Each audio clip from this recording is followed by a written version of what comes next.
Hello everyone, Assalamu alaikum. With you Islam Anwar. Welcome to Risala for learning Arabic, the fastest and the easiest way to learn Arabic. Over the next videos, we will make our first step to the Arabic grammar rules. I have extracted these rules from the book Ajeroomiah. By the end, you will dive into the next higher world of Arabic. Make your way through to understand the Arabic classic book, the building rules of speech, and the syntax of the sentences. Ready to start? Let's go. We will start with a little introduction about Al-Ajroomiah. Then go to know what is considered speech in the Arabic grammar. Let's see what's in front of us now. This is a book was written in 13th century by Abi Abdullah Muhammad bin Dawood, also known as Ibn Ajroom.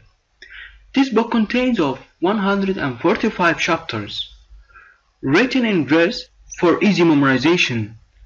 It formed the foundation of a beginner's education in classical Arabic learning in Arab societies of the time, and was one of the first books to be memorized after the Quran. My way here is give you the details without complex, so I will not go to explain the Al-Ajroomiah as a verses like the book was written, but I will present to you just the grammar rules that included in easy way to catch. Let's go. Chapter 1. Speech. Al-Kalam. We are going to dive into what is actually considered speech in Arabic.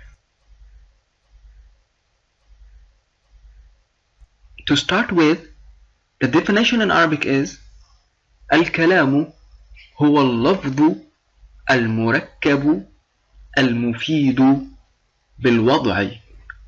What does that mean? The speech is beneficial, and that means mufid.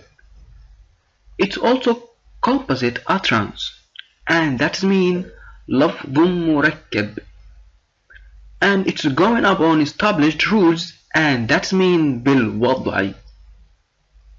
As you see, the definition has 4 condition parts. It must including into any expression to call it as a speech. We will go to get some details about every condition. Okay, before we start talking about each condition, we must consider that there are 2 various meanings of this word, al-kalam. One of them go to the general language, and another used in the science of grammar. Al-kalam. In the general language, they look at it as a linguistics, whatever you get a benefit from because of it, whether it's an utterance or not. For example, writing, drawing, and pointing, all of them are kalam, but not from the view of the science grammar. Okay, let's move to talk about the science grammar view. As for kalam in the science of grammar, there is 4 conditions. It must include it to the expressions. It must be an utterance, it must be composite, it must be beneficial, it must be said in the Arab way. Okay, let's get some details about each condition. The first condition is Al-Kalamu. It must be an utterance. It must be a sound that contains some of the Arabic alphabetical letters, from Hamza through Ya.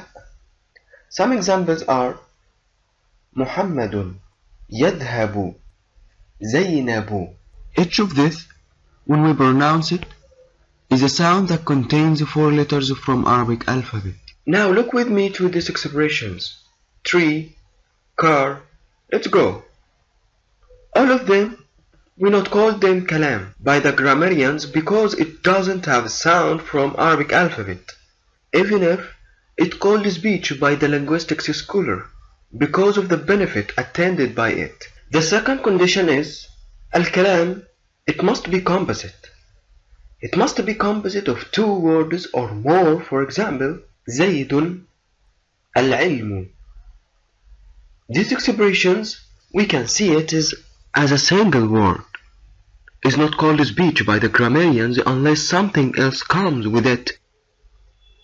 In this case, the grammar called them speech and deal with it, cause each of them is composite of 2 or more words. Like we have now, Zaydun musafirun, al-ilmu نافع. Now it becomes speech, and the grammar now can deal with it. The third condition is الكلام, it must be beneficial. It is appropriate for the speaker to pause such that the listener is not waiting for something else.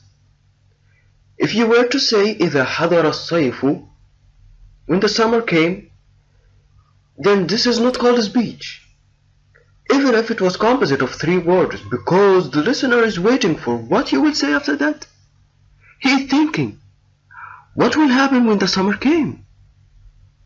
If you were to say إذا حضر الصيف سنسافر إلى الشاطئ, when the summer came we will travel to the beach, it becomes a speech now, through attaining the full benefit from these sentences.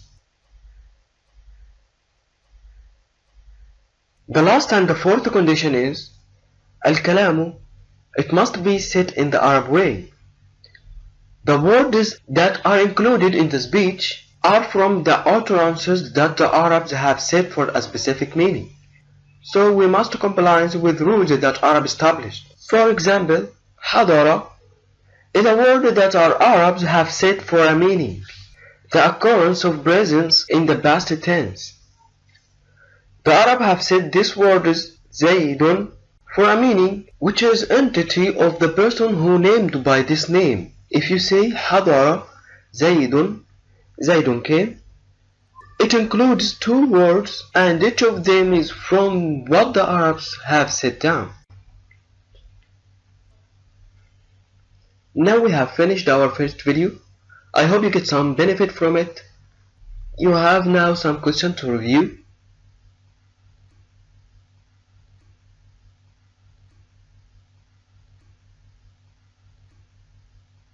Thank you for watching, and don't forget to support us by subscribe and like if you like these videos, and see you next inshallah.